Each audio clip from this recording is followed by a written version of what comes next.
ഞാൻ സുമ ടീച്ചർ, സുമ ശിവദാസ്. ഇന്ന് നമ്മൾ ഉണ്ടാക്കുന്നത് ഒരു റിച്ച് ഗോഡ് കറിയാണ്. റിച്ച് ഗോഡ് എന്ന് പറഞ്ഞാൽ പീച്ചിങ്ങ. ഇത് നിങ്ങൾ കുറേ പേർക്കൊക്കെ അറിയാമായിരിക്കും. ഇത് കണ്ട കടും പച്ചയാണ്, കരിമ്പച്ച എന്നൊക്കെ പറയാം. ഇത് വളരെ പിഞ്ചിലായിരിക്കുമ്പോഴാണ് കറി എടുക്കേണ്ടത്, കറി ഉണ്ടാക്കാൻ ഉപയോഗിക്കേണ്ടത്. ഇതിൻ്റെ ഇത് കണ്ടോ, ഈ വരമ്പ് പോലെ ഒരു ഭാഗം ഇത് നമ്മൾ ചീകിക്കളയണം. വരമ്പ് നമ്മൾ ഏത്തക്കായുടെ ചീകിക്കളയല്ലേ, ആ വരമ്പ് മാത്രം, റിഡ്ജ് മാത്രം. അതുപോലെയാണ് ഇതും എടുക്കേണ്ടത്. പിന്നെ ഇത് നല്ല പിഞ്ചാണെങ്കിൽ ഇതേ ഉണ്ടോ, ഒടിയണം. ഇങ്ങനെ ഒടിയുന്ന പീച്ചിങ്ങ മാത്രമേ കൂട്ടാൻ വയ്ക്കാനായിട്ട് ഉപയോഗിക്കൂ. എന്തുകൊണ്ടാണെന്ന് എനിക്കറിയില്ല. ഒരു കേരളത്തിലോട്ട് ഒരു കോട്ടയത്തൊക്കെ പിന്നെ കുറച്ച് തെക്കോട്ടുമൊക്കെ ഇതധികം ആരും മേടിച്ച് കണ്ടിട്ടില്ല. ഞാൻ പണ്ടേ മേടിക്കാറുണ്ട്. എന്നാന്ന് വെച്ചാൽ മേടിക്കാത്തതിന് കാരണം എനിക്ക് തോന്നുന്നു തെക്കോട്ട് നമ്മളെപ്പോലെയുള്ള തെക്കൻ കേരളക്കാർ, കോട്ടയം ജില്ലക്കാരുമൊക്കെ മധ്യ കേരളം തെക്കൻ കേരളത്തിൻ്റെയൊക്കെ അടുത്തായിട്ട് വരും. അവർ പോലും ഇതിനെ ഒരു വെള്ളരിക്കയുടെയും കുമ്പളങ്ങയുടെയും മുരിങ്ങക്കയുടെയും ആ ഇങ്ങകളുടെ ഒന്നും കൂട്ടത്തിൽ പീച്ചിങ്ങ കൂട്ടുന്നത് അപൂർവമാണ്. അത്രയും ഒരു സ്റ്റാറ്റസ് കൊടുത്തിട്ടില്ല പീച്ചിങ്ങയ്ക്ക്. വാസ്തവത്തിൽ നല്ല സ്റ്റാറ്റസ് കൊടുക്കേണ്ട ഒരു ഗോർഡ്, അതായത് നമ്മുടെ ഈ വെള്ളരിക്ക കുമ്പളങ്ങയൊക്കെ ഉണ്ടാകുന്ന പോലെ വള്ളിയിലുണ്ടാകുന്ന ഒരു പച്ചക്കറിയാണ് പീച്ചിങ്ങയും. അതുകൊണ്ട് ഇത് നമുക്ക് ഇതെങ്ങനെയാണ് എടുക്കണമെന്ന് നോക്കാം. ഇന്ന് ഞാനിത് കൊണ്ടുണ്ടാക്കാൻ പോകുന്നത് നമ്മുടെ ഒരു ചപ്പാത്തി കറിയാണ്. നോക്കൂ,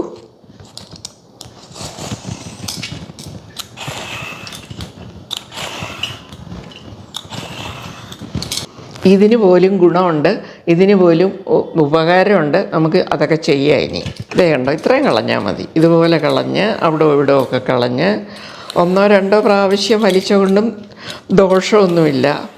എന്നിട്ട് ഇത് ഒരു ചെറിയ പീസസായിട്ട് കട്ട് ചെയ്തെടുക്കണം. കട്ട് ചെയ്തുകൊണ്ട് വരട്ടെ. ഇതങ്ങനെ അരിഞ്ഞതാണ്. ഇതിൻ്റെ ഗുണം, ഇത് നല്ല ഫൈബർ റിച്ചാണ്. അതും ഡയറ്ററി ഫൈബർ, ദഹിച്ചു പോകുന്ന, നമ്മൾ ഉപയോഗത്തിൽ വയറ്റിൽ ചെന്ന് ഡൈജസ്റ്റ് ചെയ്യുന്ന ഫൈബറും ഡൈജസ്റ്റ് ചെയ്യാത്ത ഫൈബറും ഉണ്ട്. ഇതിൻ്റെ ഏറ്റവും പ്രധാനപ്പെട്ട ഒരു ഗുണം എന്ന് പറഞ്ഞാൽ ഡയറ്ററി ഫൈബർ ധാരാളമുണ്ട്. പിന്നെ കലോറിഫിക് വാല്യൂ, കലോറി വളരെ കുറവാണ്, ഫാറ്റേ ഇല്ല, ധാരാളം വെള്ളമയം ഉണ്ട് താനും. പൊട്ടാഷ്യം, മഗ്നീഷ്യം, സിങ്ക് മുതലായ മിനറൽസ് ധാരാളമുണ്ട്. അയണുണ്ട് ഇതിൽ. ഇതെല്ലാം കൂടെ ഉള്ളതുകൊണ്ട് ഇതും നമ്മൾ പ്രോത്സാഹിപ്പിക്കണം. ഇനി നമുക്ക് ഇത് പാകം ചെയ്യാൻ തുടങ്ങാം. ഞാൻ പരിപ്പും കൂടെ ചേർത്ത കറിയാണ് ഉണ്ടാക്കുന്നത്. പരിപ്പ് വേവിച്ച് വേറെ വെച്ചിട്ടുണ്ട്.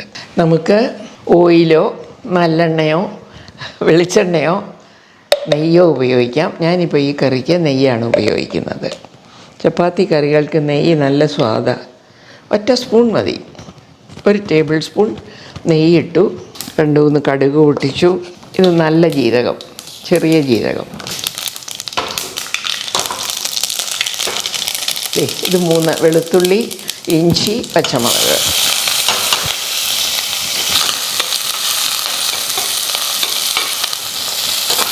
ചെറുതായിട്ട് എല്ലാ കൂട്ടവും ഒന്ന് തളന്ന് കഴിയുമ്പോൾ നമ്മൾ ഇത് കണ്ടോ, ഒരു സബോള കുറച്ച് വലുതായിരുന്നു, ഇത്രയും വേണം, വഴറ്റുക.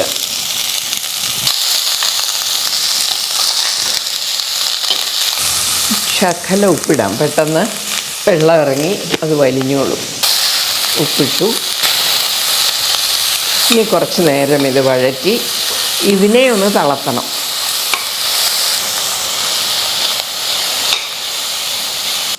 അപ്പോൾ ഇത് നല്ലപോലെ വഴന്നു. ഇനി നമുക്ക് അതേപോലെ ഒരു വലിയ തക്കാളി അരിഞ്ഞത് ചേർക്കുക. കുറച്ച് നേരം വഴറ്റി എണ്ണ തെളിക്കുക. അല്പസ്വല്പം എണ്ണയൊക്കെ തെളിഞ്ഞു. ഇത്രയും മതി. നല്ലപോലെ വഴന്നു. ഇനി നമുക്ക് ഇതിലേക്ക് ഇടേണ്ടത് മഞ്ഞൾപ്പൊടി, മുളക് പൊടി, മല്ലിപ്പൊടി, ഒരു 1/2 ടീസ്പൂൺ കഷ്ടി. മുളക് നിങ്ങളുടെ പാകത്തിന്, ഇത് ഞങ്ങളുടെ പാകത്തിനും. ഇനിയും വേണ്ടത് മല്ലിപ്പൊടി 1 ടീസ്പൂൺ മതി. നല്ലപോലെ ഒന്നും കൂടെ വഴറ്റിയിട്ട് ഒരു നുള്ള് വറുത്ത് പൊടിച്ച കായം, അത് പൊടിച്ചത്, വറുത്തത് പൊടിച്ച കായപ്പൊടി. ഇപ്പോൾ എല്ലാ കൂട്ടവുമായി നോക്കൂ, ഇതാണ് നമ്മളുടെ കൂട്ട്. ഇത് ഒരു 1.5 പീച്ചിങ്ങ എടുത്ത് മുമ്പേ കാണിച്ച പോലെ കളഞ്ഞ് നല്ലപോലെ പരിപ്പൊക്കെ ചെത്തിക്കളഞ്ഞ് കഴുകി നുറുക്കി വെച്ചത് ചേർത്തു. അതാണ് മെയിൻ ഇൻഗ്രീഡിയൻറ്റ് നമ്മുടെ. ഇതൊക്കെ അനുസാരിപ്പുകൾ.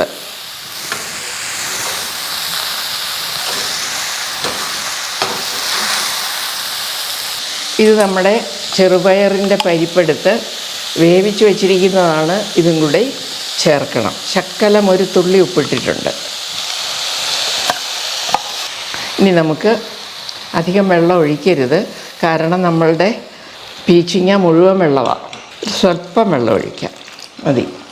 അടുത്ത പടി ഉപ്പിടുക. ശകലം ഉപ്പിട്ടതാണ്, അതുകൊണ്ട് ഞാൻ അതിൻ്റെ പാങ്ങനുസരിച്ച് ഒറ്റ വിസിൽ മതി. ഇതാ നോക്കൂ, അത്രയും വെള്ളം ഒഴിക്കണ്ടായിരുന്നു, പക്ഷേ ഇരിക്കുമ്പോൾ കുറച്ച് കുറുകും. ഇതാണ് നമ്മുടെ കറി. ഇനി ഇതിന് ഇഷ്ടംപോലെ മല്ലിയില ചുറ്റുവിടണം. ഇതാ നോക്കൂ, അടുത്ത പണി ഇതാണ്. ഇത് മാങ്ങാപ്പൊടിയാണ്. ഇത് മേടിക്കാൻ കിട്ടും, അംചൂർ പൗഡർ എന്നും പറഞ്ഞ് മിക്കവാറും സൂപ്പർ മാർക്കറ്റുകളിലെല്ലാം മേടിക്കാൻ കിട്ടും. നമുക്ക് തന്നെ ഉണ്ടാക്കാം. പക്ഷേ നമ്മൾ തന്നെ ഉണ്ടാക്കുമ്പോൾ ഒരു ചെറിയ ഉപ്പൊന്നും ഇടരുത്, ഒരു ചെറിയ കറുപ്പ് വരും. അത് നമ്മുടെ വെയിലിൻ്റെ ചില സവിശേഷതകൾ കൊണ്ടാണ്. അതെന്താണെന്ന് ഞാൻ പറഞ്ഞാൽ പലരും പറയും ഈ ആവശ്യമില്ലാത്തതൊന്നും പറയേണ്ട കാര്യമില്ലെന്ന്. അതുകൊണ്ട് ഞാനത് പറയുന്നില്ല. നമ്മൾ പഴം ഉണങ്ങി വെച്ചാലും ഒക്കെ ആ നിറം വരും.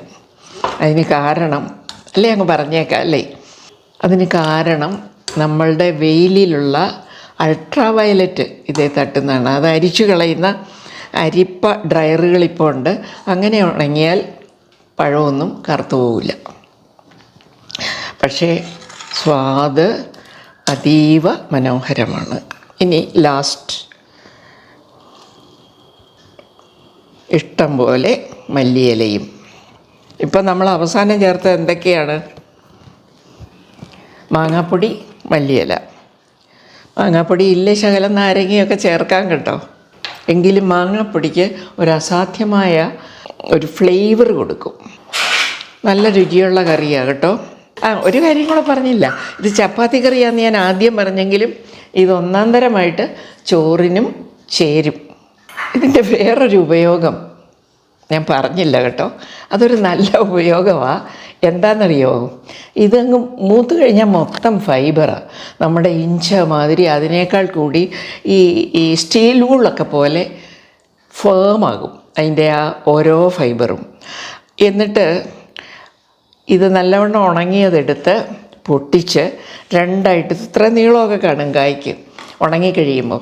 അപ്പോൾ ഇത്രയും നീളമുള്ള കായ 2ഓ 3ഓ ആയിട്ട് മുറിച്ച് കഴുകി കായ കുരുവുള്ളതെടുത്ത് കളയും. എന്നിട്ട് അതിനെ മേത്ത് തേക്കാൻ, സോപ്പിൻ്റെ കൂടെ മേത്ത് തേക്കാൻ ഉപയോഗിക്കും. ഇത് കേരളത്തിൽ മാത്രമല്ല, ഇന്ത്യ മുഴുവൻ ഞാൻ കണ്ടിട്ടുണ്ട് ഇതുപോലെ മേത്ത് തേക്കാനുള്ള പോത്തയായിട്ട്. പോത്ത എന്നാണ് പാലക്കാട്ടുകാർ ഈ ഉണങ്ങിയതിനെ വിളിക്കുന്നത്. നല്ല ചെളി കളയാനൊക്കെ പ്രത്യേകിച്ച് ഉപയോഗിക്കുന്നുണ്ട് എല്ലാ സ്ഥലങ്ങളിലും. അത് പറയാൻ മറന്നുപോയ കാര്യമായിരുന്നു. നമ്മൾ പുറത്തോട്ടൊക്കെ ചെന്നാൽ ബാംഗ്ലൂരിലും ബോംബെയിലും ഒക്കെ ആണെങ്കിൽ കുറച്ചും കൂടെ പിഞ്ചിൽ കിട്ടും അവിടെ. അത്രയ്ക്ക് അവിടെയൊക്കെ ഉപയോഗിക്കപ്പെടുന്നും ഉണ്ട്. നമ്മളും തീർച്ചയായിട്ടും ഉപയോഗിക്കണം. നന്ദി, നമസ്കാരം.